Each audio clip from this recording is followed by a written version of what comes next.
Conte de Charles Perrault. Le petit chaperon rouge. Il était une fois une petite fille de village, la plus jolie qu'on eût su voir. Sa mère en était folle, et sa mère grand plus folle encore. Cette bonne femme lui fit faire un petit chaperon rouge qui lui seyait si bien que partout on l'appelait le petit chaperon rouge. Un jour, sa mère, ayant cuit et fait des galettes, lui dit « Va voir comme se porte ta mère grand, car on m'a dit qu'elle était malade. Porte-lui une galette et ce petit pot de beurre. » Le petit chaperon rouge partit aussitôt pour aller chez sa mère grand, qui demeurait dans un autre village. En passant dans un bois, elle rencontra compère le loup, qui eut bien envie de la manger. Mais il n'osa à cause de quelques bûcherons qui étaient dans la forêt, et il lui demanda où elle allait.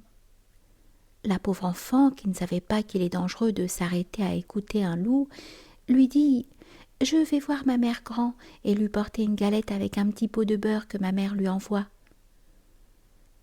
Demeure-t-elle bien loin ?» lui dit le loup. « Oh oui !»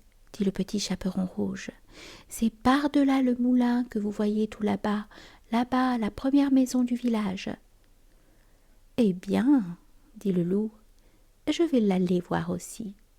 Je m'y en vais par ce chemin-ci, et toi par ce chemin-là, et nous verrons qui plus tôt y sera. » Le loup se mit à courir de toute sa force par le chemin qui était le plus court, et la petite fille s'en alla par le chemin le plus long, s'amusant à cueillir des noisettes, à courir auprès des papillons, et à faire des bouquets des petites fleurs qu'elle rencontrait. Le loup ne fut pas longtemps arrivé à la maison de la mère grand. Il heurte. Toc, toc. Qui est là ? C'est votre fille, le petit chaperon rouge, dit le loup en contrefaisant sa voix, qui vous apporte une galette et un petit pot de beurre que ma mère vous envoie.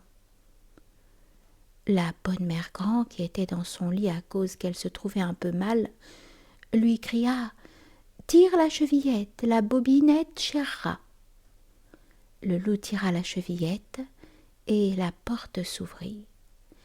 Il se jeta sur la bonne femme et la dévora en moins de rien, car il y avait plus de 3 jours qu'il n'avait mangé.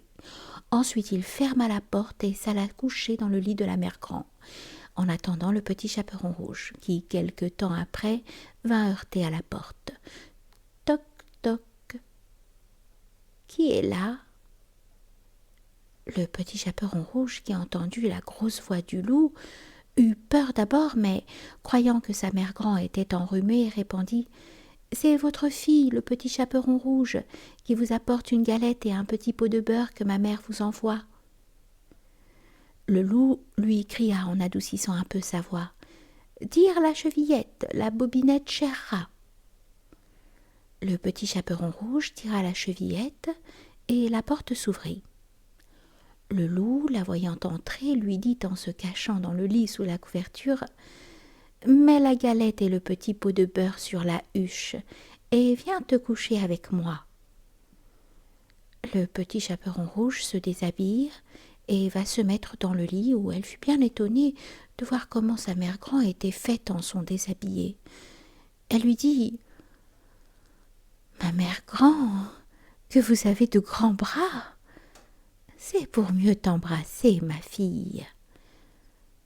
Ma mère grand, que vous avez de grandes jambes. C'est pour mieux courir, mon enfant. Ma mère grand, que vous avez de grandes oreilles. C'est pour mieux écouter, mon enfant.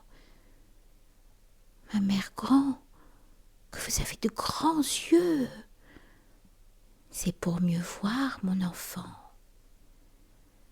Ma mère grand, que vous avez de grandes dents, c'est pour te manger. » Et en disant ces mots, ce méchant loup se jeta sur le petit chaperon rouge et la mangea. Moralité. On voit ici que de jeunes enfants, surtout de jeunes filles, belles, bien faites et gentilles, font très mal d'écouter toutes sortes de gens, et que ce n'est pas chose étrange s'il en est temps que le loup mange. Je dis le loup car tous les loups ne sont pas de la même sorte. Il en est d'une humeur accorte, sans bruit, sans fiel et sans courroux, qui, privés, complaisants et doux, suivent les jeunes demoiselles jusque dans les maisons, jusque dans les ruelles. Mais hélas, qui ne sait que ces loups doucereux, de tous les loups sont les plus dangereux.